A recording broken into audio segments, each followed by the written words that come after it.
കൂടുതൽ വാർത്തകളും വീഡിയോകളും കാണാൻ ഈ ചാനൽ സബ്സ്ക്രൈബ് ചെയ്യുക. കൂടെ ബെൽ ബട്ടൺ അമർത്തുക. Please subscribe our channel. നമസ്കാരം. എല്ലാ മാന്യ പ്രേക്ഷകർക്കും എല്ലാ ജ്യോതിഷ വിശ്വാസികൾക്കും എന്നെ ഇഷ്ടപ്പെടുന്നവർക്കും നമ്മുടെ ഏഷ്യ ലൈവ് ടി വിയിലേക്ക് ഹാർദവമായ സ്വാഗതം. മറ്റൊരാൾ വിളിച്ച് ചോദിച്ചിട്ട് എൻ്റെ അടുക്കൽ വന്നതാണ്. 40 വയസ്സിന് മുകളിലുള്ള വിദേശത്ത് ജോലി ചെയ്യുന്നൊരു വനിത വന്നിട്ട് എൻ്റെ അടുക്കൽ പറഞ്ഞു, എൻ്റെ വിവാഹം കൊച്ചിലേ നടന്നതാണ്. കൊച്ചിലെ ഒരു 18 വയസ്സ് കഴിഞ്ഞപ്പോൾ നടന്നതാണ്. അന്ന് വിവാഹങ്ങളെക്കുറിച്ചോ കുട്ടികളെക്കുറിച്ചോ വിവാഹ ബന്ധങ്ങളോ ബന്ധുബലങ്ങളോ ബന്ധുക്കളെക്കുറിച്ചോ ഒന്നും അറിയാൻ വയ്യാത്ത ഒരു കാലഘട്ടത്തിലായിരുന്നു. ഈ 40 വയസ്സ് വരെ എങ്ങനെയൊക്കെയോ ഞങ്ങൾ തള്ളി നീക്കി ഓരോ ദിവസവും.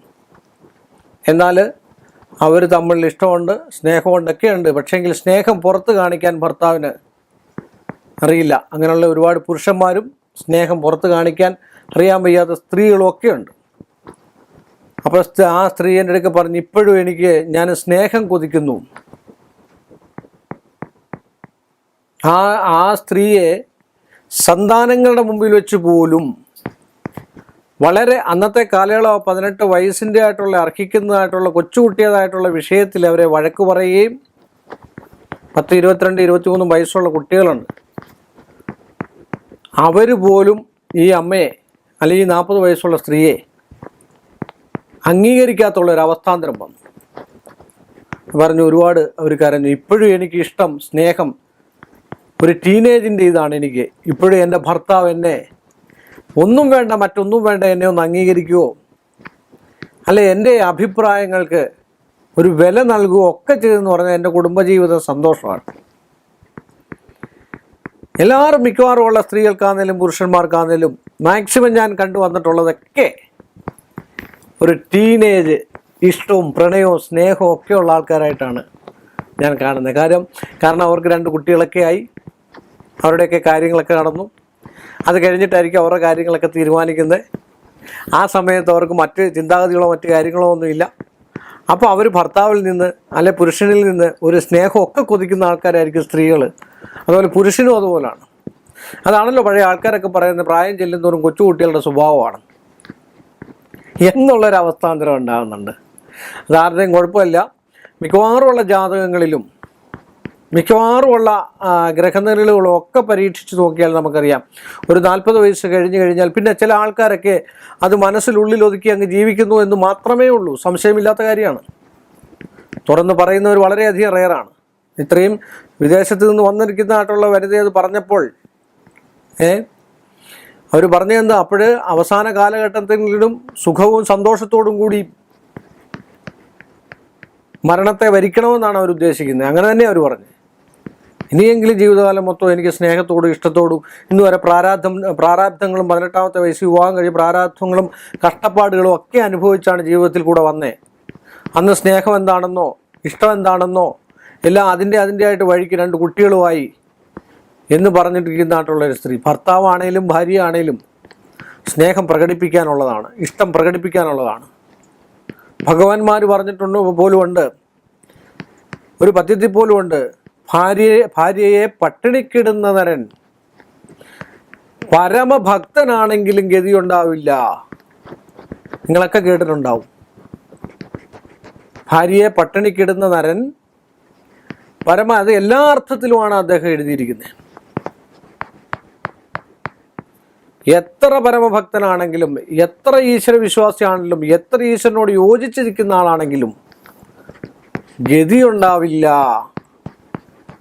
എന്നുപോലും എഴുതിയിരിക്കുന്നതായിട്ടുള്ള അവസ്ഥ നമ്മളൊക്കെ കേട്ട് ജീവിക്കുന്നതാണ്.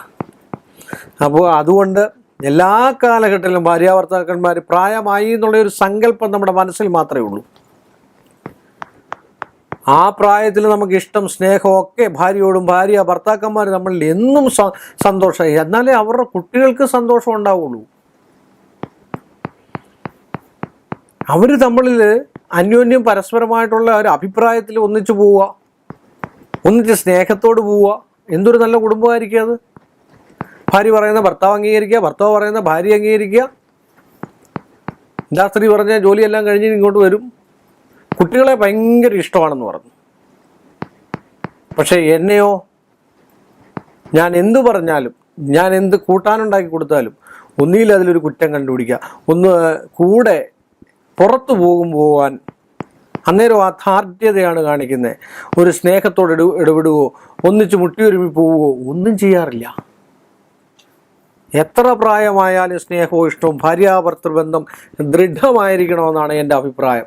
അത് 50 വയസ്സായാലും 60 വയസ്സായാലും 90 വയസ്സായാലും. 60 വയസ്സുള്ളവരും 70 വയസ്സുള്ളവരും ഒക്കെ എൻ്റെ അടുക്ക് വരാറുണ്ട്. അവരൊക്കെ പറയുന്നുണ്ട്, പ്രായമായപ്പോഴാണ് ഞങ്ങൾ സ്നേഹം തിരിച്ചറിയുന്നത്, അതുവരെ കഷ്ടപ്പാടും ബുദ്ധിമുട്ടും ഒക്കെയായിരുന്നു. ഇപ്പോൾ ചെറുപ്പമായിട്ടുള്ള 40 വയസ്സിന് മേളിലുള്ള മധ്യവയസ്കയായിട്ടുള്ള ആൾക്കാർ ആണാന്നിലും പെണ്ണാന്നിലും പറയുന്നത്, ഇപ്പം നമുക്ക് സ്നേഹം കിട്ടുന്നില്ല, ഇഷ്ടം കിട്ടുന്നില്ല, പ്രാരാബ്ധങ്ങളൊക്കെ ചെറിയതൊക്കെ അഴിച്ചു മാറ്റി വെച്ചു, ഞങ്ങൾ തന്നെത്താനാണ് ജീവിക്കുന്നത്. എന്നിട്ടും ഭർത്താവിൻ്റെ ഇംഗിതത്തിനനുസരിച്ച് പോകുന്നു, ഭാര്യയുടെ ഇംഗിതത്തിനനുസരിച്ച് പോകുന്നു. ഒരു ഉന്നത വിദ്യാഭ്യാസ സ്ഥാപനത്തിൽ ജോലി ചെയ്യുന്ന ഒരാൾ പോലും എൻ്റെ അടുക്കൽ വന്നിട്ട് പറഞ്ഞു, 46 വയസ്സായി, 45 വയസ്സായി, ഇപ്പോഴും പ്രായം എന്ന് പറഞ്ഞിട്ട് അദ്ദേഹം ആഢ്യതാവസ്ഥയിലാണ്. അദ്ദേഹം സർക്കാർ ഉദ്യോഗസ്ഥനാണ്. ഞങ്ങൾ തമ്മിലൊരു സ്നേഹമോ പരസ്പരമായിട്ടുള്ളൊരു സംസാരങ്ങളോ ഞങ്ങൾ മാത്രമേ ഉള്ളൂ വീട്ടിൽ താമസിക്കുന്നത്. അങ്ങനെ ജീവിച്ചിട്ട് എന്ത് പ്രയോജനം? അതാണ് ഭഗവാൻ പോലും പറയുന്നത്. പരമഭക്തനാണെങ്കിലും ഗതി ഉണ്ടാവില്ലെന്നാണ് പറഞ്ഞത്. ഇത് ഞാൻ പറഞ്ഞതൊന്നുമല്ല. അതുകൊണ്ട് എല്ലാവരും, എല്ലാ കുടുംബങ്ങളും സ്നേഹോഷ്ടം ഇതിനൊക്കെ ഒരു മാറ്റം സംഭവിക്കാനാണ് ഉമാമഹേശ്വര സങ്കല്പത്തിലുള്ള പൂജകൾ, ഉമാമഹേശ്വര ക്ഷേത്ര ദർശനങ്ങൾ, ശിവനും പാർവതിയുമായിട്ടുള്ള വഴിപാടുകൾ, ലക്ഷ്മി നാരായണന്മാരെ പ്രസാദിപ്പിക്കുക. ഇതൊക്കെ ആ കുടുംബത്തിലെ ഐശ്വര്യം കൊണ്ടാണ് സ്നേഹം ഉണ്ടായത്. സ്നേഹം എന്ന് പറയുന്നത് തന്നെയാണ് അവിടുത്തെ ഈശ്വരാധീനം. ഈശ്വരൻ തന്നെ സ്നേഹമാണ്, അല്ലേ? ഭഗവാൻ കൃഷ്ണൻ പോലും അതാണ് പറയുന്നത്. കൃഷ്ണഭക്തന്മാരെല്ലാം അതാണ് പറയുന്നത്. എല്ലാവരെയും ഇഷ്ടപ്പെടണം, എല്ലാവരെയും സ്നേഹിക്കണം. ആ സ്നേഹം എല്ലായ്പ്പോഴും നിങ്ങൾക്കൊക്കെ ഉണ്ടാകട്ടെ എന്ന് പ്രാർത്ഥിച്ചുകൊണ്ട് ഈ 2019 നല്ലൊരു വർഷമാകട്ടെ നിങ്ങൾക്കെന്ന് പറഞ്ഞുകൊണ്ട് വീണ്ടും നമ്മൾ തമ്മിൽ കാണുന്നവരെ എല്ലാ മാന്യ പ്രേക്ഷകർക്കും എൻ്റെ നിസ്സീമമായ നന്ദി. കൂടുതൽ വാർത്തകളും വീഡിയോകളും കാണാൻ ഈ ചാനൽ സബ്സ്ക്രൈബ് ചെയ്യുക. കൂടെ ബെൽ ബട്ടൺ അമർത്തുക. Please subscribe our channel.